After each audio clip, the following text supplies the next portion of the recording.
Bonjour à tous et bienvenue dans cette mise à jour qui va concerner les vidéos sur le Sahara occidental, la révolte en Birmanie et le retour à la démocratie en Libye. Bien entendu, avant de visionner cette vidéo, il est préférable d'avoir vu les 3 vidéos que je viens de mentionner, et pour ne rien louper, je vous conseille de vous abonner. Allez, on ne perd pas de temps puisque j'ai beaucoup d'infos à vous donner et on va essayer de faire ça rapidement.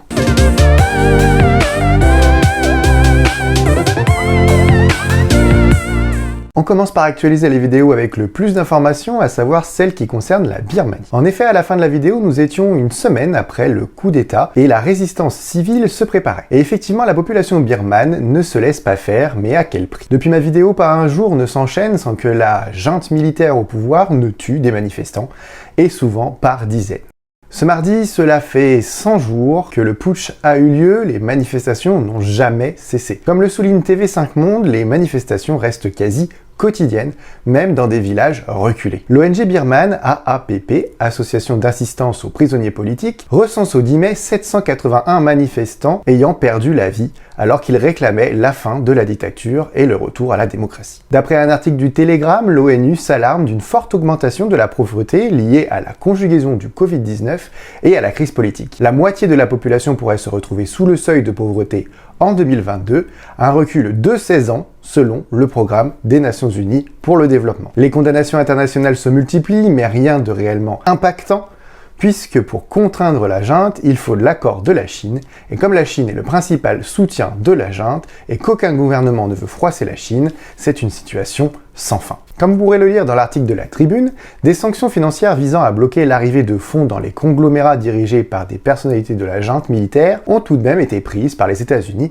l'Union européenne et le Royaume-Uni. Une dernière chose dont je voulais vous faire part mais que je ne développerai pas, c'est la supposée complicité des grandes entreprises présentes sur le sol birman, dont Total. En effet, comme les revenus du pétrole et du gaz sont les principales sources d'argent pour la Birmanie, ces entreprises participent directement au financement de la junte militaire. Et le paiement de ces taxes revient à légitimer la prise de pouvoir de la junte. Mais c'est un sujet complexe qui mérite de plus amples explications et je vous encourage pour cela à lire l'interview réalisée par Radio France Internationale d'une professeure d'économie que vous trouverez en description. Passons maintenant à la vidéo sur la Libye qui est sortie un jour avant la présentation au Parlement d'un nouveau gouvernement. Et le Parlement a justement approuvé la composition de ce nouveau gouvernement. Selon l'article de France 24, l'ONU a salué la nomination de ce gouvernement, mais a aussi immédiatement appelé au retrait de toutes les forces étrangères et des mercenaires présents sur le sol libyen. À travers cette demande, l'ONU vise en particulier les mercenaires russes, mais aussi les troupes turques. Selon les derniers chiffres, l'ONU estime à 20 000 le nombre de mercenaires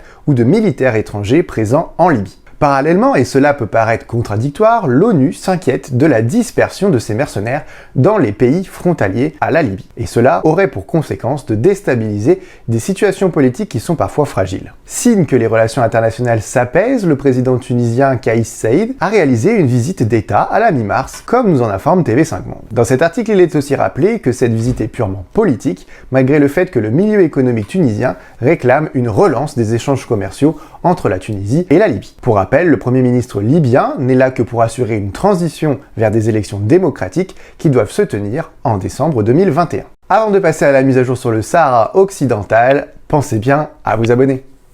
Dernier sujet donc de cette mise à jour, le Sahara occidental. Pour commencer, une petite mise au point. Cette vidéo a fait un grand nombre de vues et provoqué de nombreuses réactions et pour cela, je voulais vous remercier. Cependant, suite à certaines remarques, je tiens à préciser que je ne suis pas journaliste, que je ne donne jamais mon avis et que les vidéos sont toutes basées sur des articles et des informations venant de médias s'exprimant dans des pays où la liberté de la presse est garantie. Maintenant ce petit point fait, revenons à l'actualité. 2 éléments importants viennent s'ajouter depuis la fin de la vidéo sur le Sahara occidental. En effet, depuis début mars, et comme le rappelle l'article du site Atlantico.fr, la question du Sahara occidental s'invite à la Cour de justice de l'Union européenne. C'est à la demande du mouvement sahraoui du Front Polisario que la Cour de justice s'intéresse à la légalité de certains accords commerciaux entre l'Union européenne et le Maroc qui incluent le territoire et les eaux du Sahara occidental. La décision de la Cour de justice de l'Union européenne pourrait faire l'effet d'une bombe et tendre encore un peu plus les relations entre l'Union européenne et le Royaume du Maroc. La deuxième info concerne justement les relations diplomatiques entre le Maroc